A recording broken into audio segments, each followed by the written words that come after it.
you can and you're running with kings. But how far could you go if you run with the wind? And the chances you take are what give you wings, and you can fly. Thank you, everyone, for joining us at Consider Civility, our series with Kent Roberts on civility in the community. And today, this is a topic that applies to, I would say, any business or organization, profit or not profit, in any sector, anywhere in the world. And to thrive in the new world of work, the research, particularly some academic research I've been looking at on 21st century competencies, suggests that this concept, a growth mindset, that is really critical for making any kind of positive change. And so, Kent, I'm very interested, as I'm sure our listeners are, in your perspective. What is a growth mindset to you? And is this something you believe, as a past educator, that we can teach people? Well, it's a way of life. It's a way of thinking. It's, some of the great people, I think, in our society just naturally became their minds, the mindset in which they just were able, just like sponges, absorb so much learning and be able to adapt it to their own thinking in their own life, and could see how that it could blend and just kind of meld together with their thinking.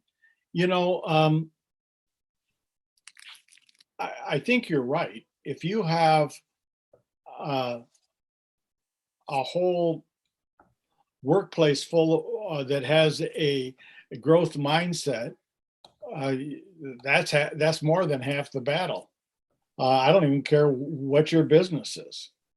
There are some people who honestly believe that if I can find a person who has a growth mindset, I don't care what their education field is.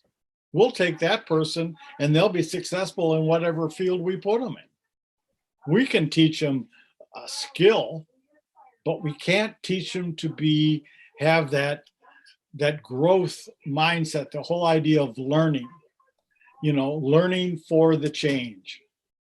And can we teach it? Well, we can talk about the importance thereof, but we cannot stick a growth mindset on a person.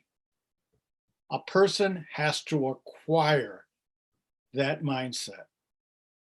All we can do is create an open space and a space that will increase the probability of that person acquiring that type of thinking. So we need to put our thinking caps on. And how are we going to create the space that allows people to discover the value and the importance of learning, of growth, and that, once again, you've heard it a million times, you're tired of hearing lifelong learning, but how do you really incorporate that into your being so that you're constantly learning? As I get older, I find people my age and older who they learn every day, and that's what's making them young.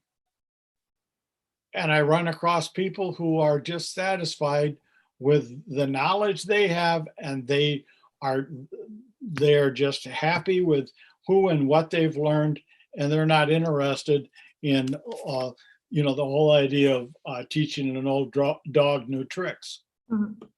So I think the real challenge becomes, and it would be different depending on the skill sets of the people involved, is how do we create the space that increases the probability of people having this type of mindset? How do we value that? I know that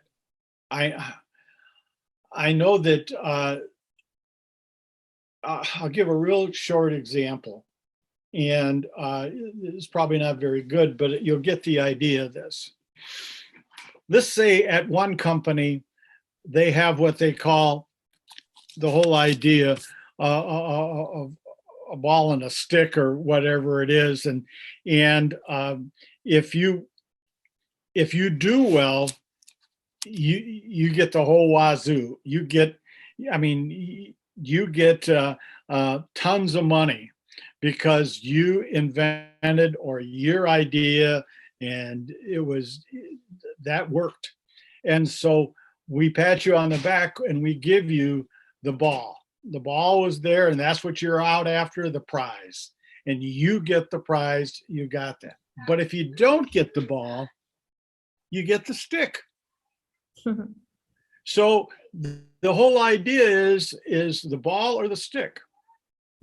In another factory, they value the idea, and they'll say, for example, well, what's your idea? Well, this is what I think. And they try the idea and it fails. And the whole organization stops and celebrates the failure and say, what did we learn from this? What did we learn from this failure? And we learn a lot, and we try again. And we try until it gets better, until it works. And then we all celebrate because we were all in it. Now, which culture are you going to be willing more to throw your ideas out there onto the water and would build a growth mindset? The ball and stick, or celebrating failure so we can learn from the failure? Do you get the idea? Yes, yes. And one of the things that still sticks with me, I made a note here, but I agree that I agree with everything you said, and I wish I could. I wish we had an hour to get into this, but I mean, one of the things you said that I think is a question that keeps coming up that I sometimes cannot find a good answer to is, you said a couple of times, how do we create the space? And I wonder, like, is there an answer for that, or is it something that is that the real challenge, is figuring that out, and it's going to be different in every situation? No, think about this. How much value is it in this company for this growth mindset? Now, you can say that it's important, but if it's really important, then you're going to create the time in which you're going to come together and have some teaming exercises or other stuff that you're going to do.